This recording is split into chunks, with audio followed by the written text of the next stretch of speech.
a gente passa para a parte pessoal, para acabar com certas fantasias, por exemplo.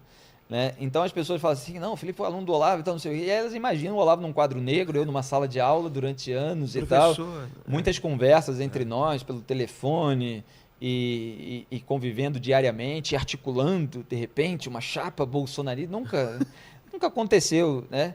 Nada disso.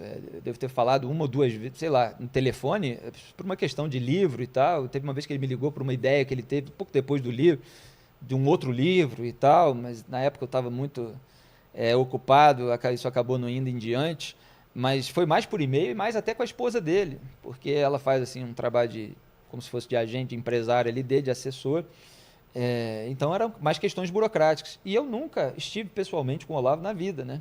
Ele mora nos Estados Unidos, eu nunca fui lá visitá-lo. Eu era simplesmente um leitor da obra dele, como de vários outros colunistas, que organizou o livro porque eu achei necessário, porque vários artigos ali eu gostava de mostrar para pessoas próximas e tal, porque eu considerava bastante descritivos da realidade em torno, naquele momento, alguns atemporais e alguns sobre aquele momento. Né?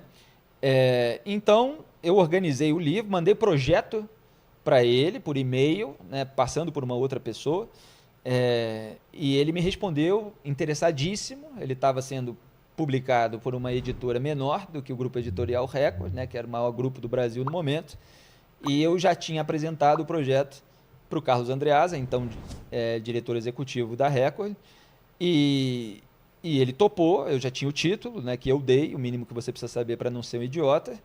Foi um sucesso em termos de marketing, absurdo, esse título, com a obra, com o próprio design da capa do Léo Iacarino, excelente e tal, com aquela o idiota ali na parte do lado do livro, né? Como é que chama? Lombada do livro. E aí deu tudo certo ali em termos de venda do livro, etc. E, enfim, foi um processo ali, eu estava contando do e-mail, né? Ele gostou e tal. Ele falou, toca isso, pode fazer o livro e tal. Não sei. E eu organizei o livro foi pronto, não teve a participação direta dele na organização do livro. Eu organizei o livro a partir da obra dele, que ele passou lá décadas fazendo, obviamente. Aí eu contextualizei, escrevi prefácio e tal. Então foi isso, e foi um best-seller. Foi um best-seller que foi levado para a rua, inclusive, por muita gente ali na época do impeachment da Dilma, mesmo Olavo tendo essas questões relativas a impeachment, cassação de mandato. Então teve muita atuação ali na rua, né? A militância gosta de mostrar eu próximo de cartazes daquela época, é uma coisa ridícula, porque eu era o organizador do livro, estava lá jornalista, colunista, em manifestações, cobrindo, né? Vendo o que estava acontecendo, escrevendo sobre aquilo, e aí vinha gente, né? Que gostava do Olavo, tirar foto comigo, pode tirar foto e tal, não sei o quê, eu tirava foto com eles. Mas, enfim, eu continuei tendo o meu trabalho como colunista, como jornalista, então continuei vigilante e não passo pano para sujeira. Então, corrupção para mim, em gabinete, peculato em gabinete, é coisa de bandido. Bandido tem que ser preso, não interessa se é de direita, se é de esquerda e tal. E eu não minimizo, eu não relativizo. E isso incomoda toda uma ala aí que resolveu participar de alguma forma, direto ou indiretamente, de um projeto de poder. O exemplo seria como se você tivesse reunido os contos do Lovecraft e de repente o pessoal associar você a xenofobia porque simplesmente você acha que aquilo tem um valor cultural e para aquela época, entendeu? Não, perfeitamente. É exatamente isso.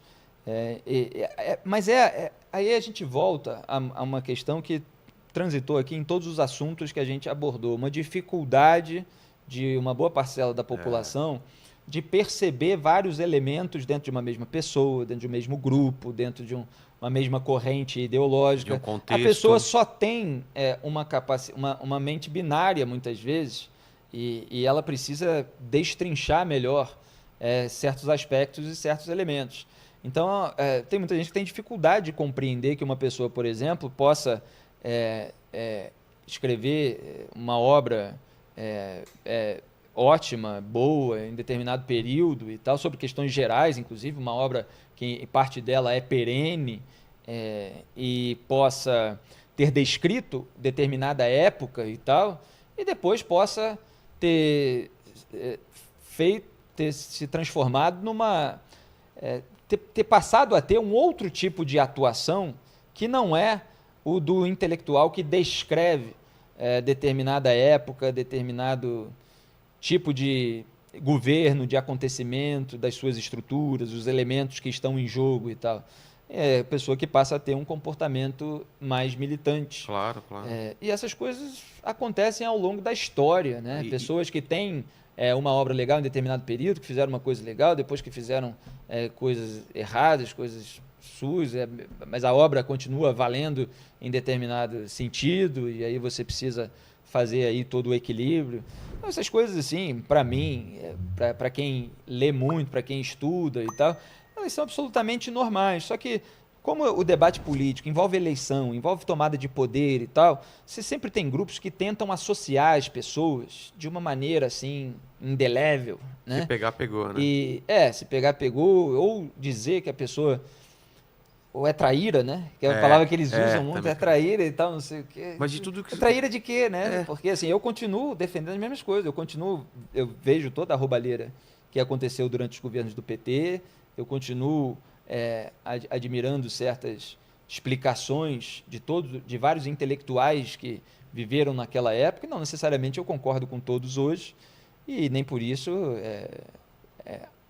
os ataco, né? Muitos acabam me atacando, né, com essas mentiradas e essas difamações e tal. Isso acontece.